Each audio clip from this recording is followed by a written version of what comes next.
everyone, it's Andrea and welcome back to my channel.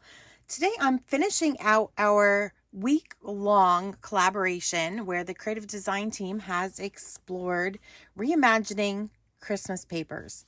Now, I took a little creative liberty. I decided to go with this winter themed Four Seasons paper. It feels Christmassy. The colors are definitely Christmassy.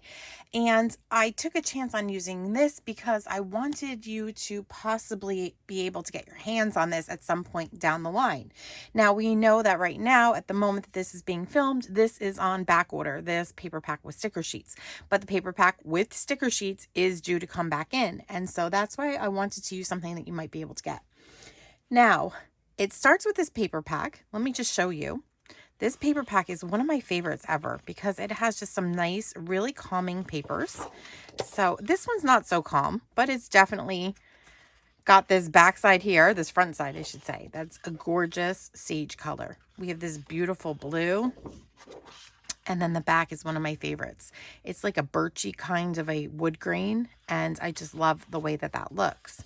We have this gorgeous plaid, and then we've got this really bold woodland pattern, and it's got berries and leaves and sprigs, and it's just really pretty. So for obvious reasons, this is one of my most recent favorite paper packs. It's just so versatile. And then for an extra bonus, I brought in a Christmas Story digital art collection. Now, if you're one of our creative design team subscription members, our creatives members, I actually did a little tip video where I showed our members how to get more from their CRICUT or their digital images. And I reimagined this particular Christmas layout right here as something that I could use for a wedding. And so not only are we going to reimagine Christmas papers, we're going to reimagine a Christmas digital art layout. I've already done the cricketing ahead of time and cut down most of our cardstock. But since this is all about scraps, you're going to see that I had to actually deal with a little hurdle because I didn't have two full sheets of this paper, but I made it work because I really wanted this birchy feeling paper to be the background of some wedding photos that I have here. The wreath I cut out of that beautiful, beautiful sage green pattern. I hope you guys can see it. You could always use sage cardstock, but I had this paper and I just thought that the pattern gave it some additional texture, and I loved that along with the birchy kind of background. And then we also have some little, I'm going to call them like berries, that I've cut out of that blue patterned paper. So I have managed to use 3 of the different patterns for this wedding layout. Who would have thought that a winter paper pack could provide us that much? First of all, I just ran the one base page. It was easy enough right through the CRICUT. And it created this beautiful little scalloped edge. And I've actually gutted my paper. And you can see, maybe can see that I did have to reserve some of this cardstock to do the berries. I just used the very little edge that I had left out of this 12 by 12. And I was able to cut all of the berries for this layout as well. But simply by changing out the colors of the CRICUT design, I could see past the fact that it was a Christmas layout, and I was able to reimagine it as a wedding layout. So we're just going to try to center this from top to bottom and left to right, and I think that's pretty good. Let's see. Looks like go with that. Okay, and then next I'm just going to mount this little 5 by 7 photo. I haven't changed the sizes of the photos at all. I just went with exactly what was cut out of the CRICUT Design Space file. The only thing that I did was I actually gutted this inside of this black piece. We have this delicate wreath, and you might have seen me use this. I've used it a few times for some Christmas cards and such. And I'm just going to go ahead and hit a few pieces of the center, right here, the center vine. Let me flip this over. I do like where that's placed now. I really wanted this to be light down here because this is where we're going to place one of the bows. Again, just comes from the Christmas SVG and it was done in red, 2 different tones of red. I did it in 1 tone of Harbour, and I do like the way that that looks. So we will get that glued down as well. There we go, the little bow. And then the last thing that we need to do is just put the berries on, but I'll save that for the end because we're going to put berries over here as well. Let's move on to this page here. I'm going to lift this one out of the way for a moment. Now, like I said, I only had like a 7 or an 8-inch piece of this particular cardstock. So let's see. Yeah, I must have had about a 7-inch wide piece. So what I decided to do was I decided that I needed to create just the bottom and the top because the middle was hidden. So what I did was I took the big 11 by 11 image. I took a rectangle in my CRICUT and I put it in the middle, selected it all, and hit the slice button. And when I did, I was able to get rid of the middle and I had 2 pieces that I could use. I'd actually tried to work with just changing the height of this image, but when I did that, the little scallops fell and they became really not noticeable, and I wanted the scallops to stay the same. So that's why I had to do the slice. I hope that makes sense. It's going to look like I used a whole entire sheet of cardstock when I'm done, but I just had to reimagine this just a tiny, tiny bit. So actually, I'm just going to take this over and we'll slide all of this off. And then I'm just simply going to go ahead and adhere this down. Do one at the top. And again, it's pretty much about a 1/2 inch from the top in each side. So I'm happy with that placement. And then we'll do the same on the bottom.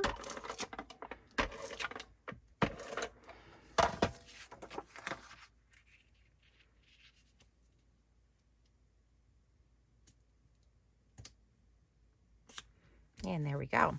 Now, remember this base piece, how I gutted center? I took out a piece that was about 9 inches by 9 inches.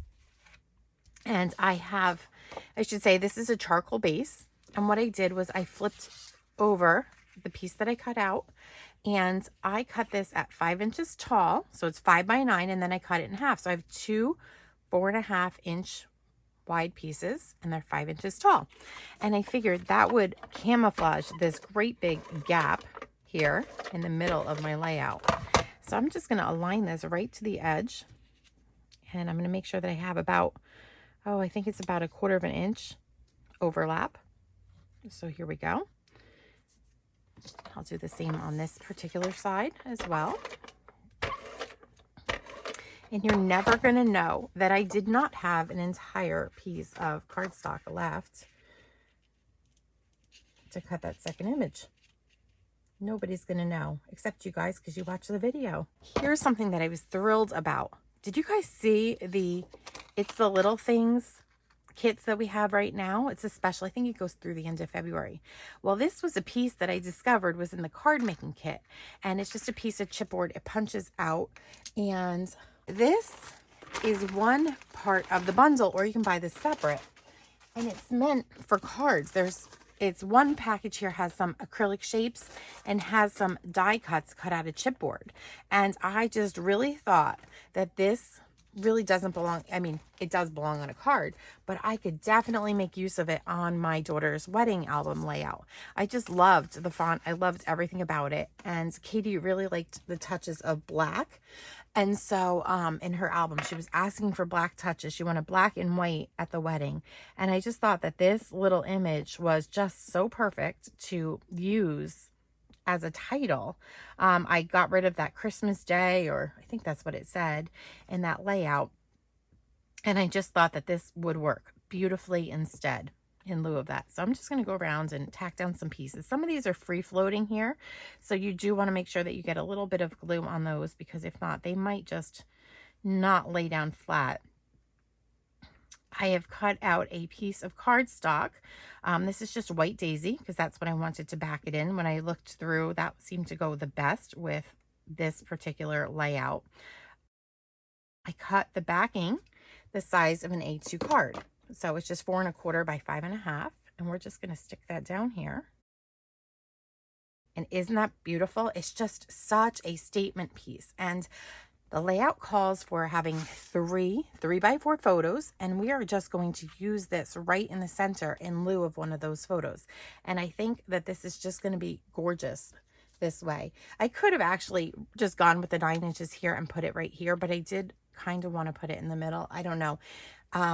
Typically it's not something I would do, but I thought about it and I think this is the way that I want to go with it. So now we are just going to go ahead and, I don't know if this moved just a bit. I should have looked at it from the back, but as long as no white is showing on the front, we're good to go. I'm just going to put some foam tape down here.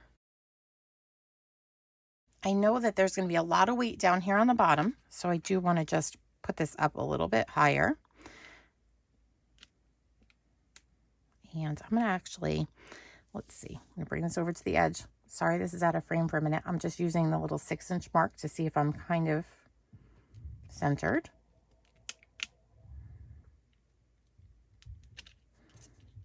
And there we go.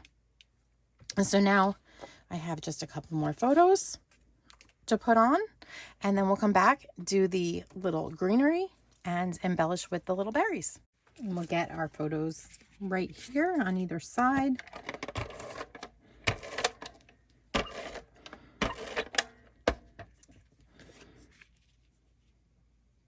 I'm going to try to center them in the box.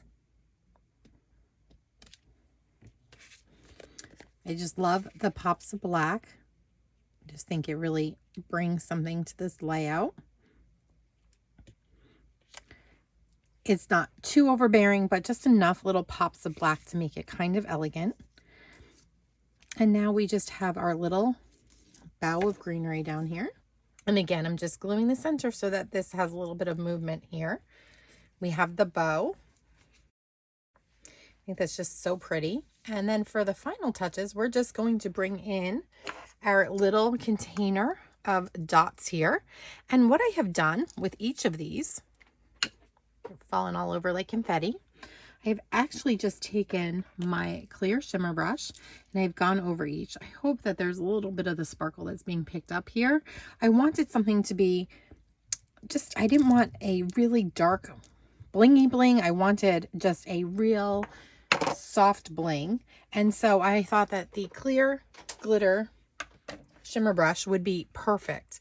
Now, as for placement, it's always a great idea to refer to the chart. And that will give me an idea of where the big berries are and where the little berries are. So let's see if I can't get this right. And I'm going to put this into fast forward so that this way you don't have to tediously watch me, because all that I'm doing is putting glue down.